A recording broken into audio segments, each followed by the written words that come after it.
Pride and Prejudice Chapter 27. With no greater events than these in the Longbourn family, and otherwise diversified by little beyond the walks to Meryton, sometimes dirty and sometimes cold, did January and February pass away. March was to take Elizabeth to Hunsford.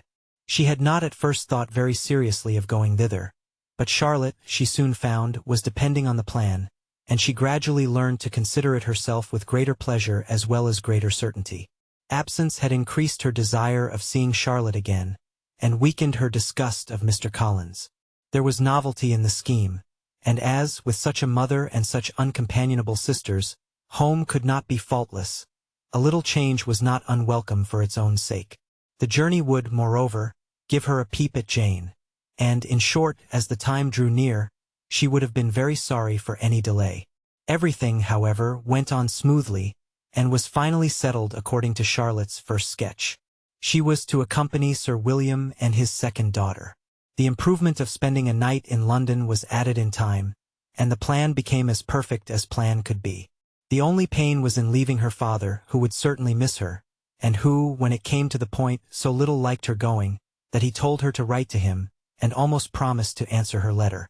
The farewell between herself and Mr. Wickham was perfectly friendly. On his side even more. His present pursuit could not make him forget that Elizabeth had been the first to excite and to deserve his attention, the first to listen and to pity, the first to be admired.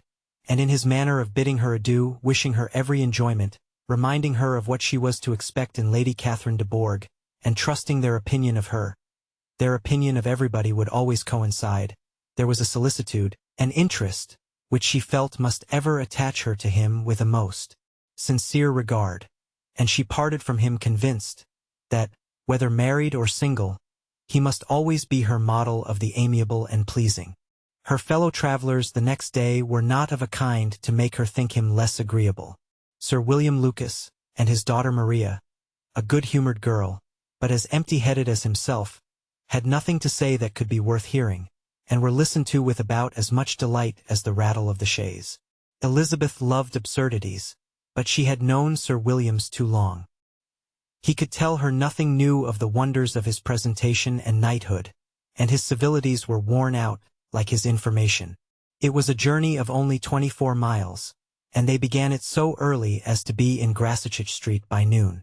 As they drove to Mr. Gardiner's door, Jane was at a drawing-room window watching their arrival.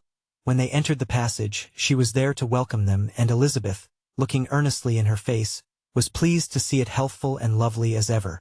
On the stairs were a troop of little boys and girls, whose eagerness for their cousin's appearance would not allow them to wait in the drawing-room, and whose shyness, as they had not seen her for a 12-month, prevented their coming lower. All was joy and kindness.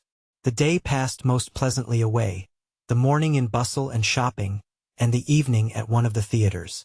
Elizabeth then contrived to sit by her aunt. Their first subject was her sister, and she was more grieved than astonished to hear, in reply to her minute inquiries, that though Jane always struggled to support her spirits, there were periods of dejection. It was reasonable, however, to hope that they would not continue long. Mrs. Gardiner gave her the particulars also of Miss Bingley's visit in Grassetchit Street, and repeated conversations occurring at different times between Jane and herself, which proved that the former had, from her heart, given up the acquaintance. Mrs. Gardiner then rallied her niece on Wickham's desertion, and complimented her on bearing it so well. "But, my dear Elizabeth," she added, "what sort of girl is Miss King? I should be sorry to think our friend mercenary. Pray, my dear aunt, what is the difference in matrimonial affairs between the mercenary and the prudent motive? Where does discretion end and avarice begin? Last Christmas you were afraid of his marrying me, because it would be imprudent. And now, because he is trying to get a girl with only £10,000, you want to find out that he is mercenary. If you will only tell me what sort of girl Miss King is, I shall know what to think. She is a very good kind of girl, I believe. I know no harm of her. But he paid her not the smallest attention till her grandfather's death made her mistress of this fortune? No, why should he? If it were not allowable for him to gain my affections, because I had no money, what occasion could there be for making love to a girl whom he did not care about, and who was equally poor? But there seems indelicacy in directing his attentions towards her so soon after this event. A man in distressed circumstances has not time for all those elegant decorums which other people may observe. If she does not object to it, why should we? Her not objecting does not justify him. It only shows her being deficient in something herself sense or feeling. "Well," cried Elizabeth, "have it as you choose. He shall be mercenary, and she shall be foolish." "No, Lizzie, that is what I do not choose. I should be sorry, to think ill of a young man who has lived so long in Derbyshire." "Oh, if that is all, I have a very poor opinion of young men who live in Derbyshire, and their intimate friends who live in Hertfordshire are not much better. I am sick of them all. Thank heaven! I am going tomorrow where I shall find a man who has not one agreeable quality, who has neither manners nor sense to recommend him. Stupid men are the only ones worth knowing, after all. Take care, Lizzie." That speech savors strongly of disappointment.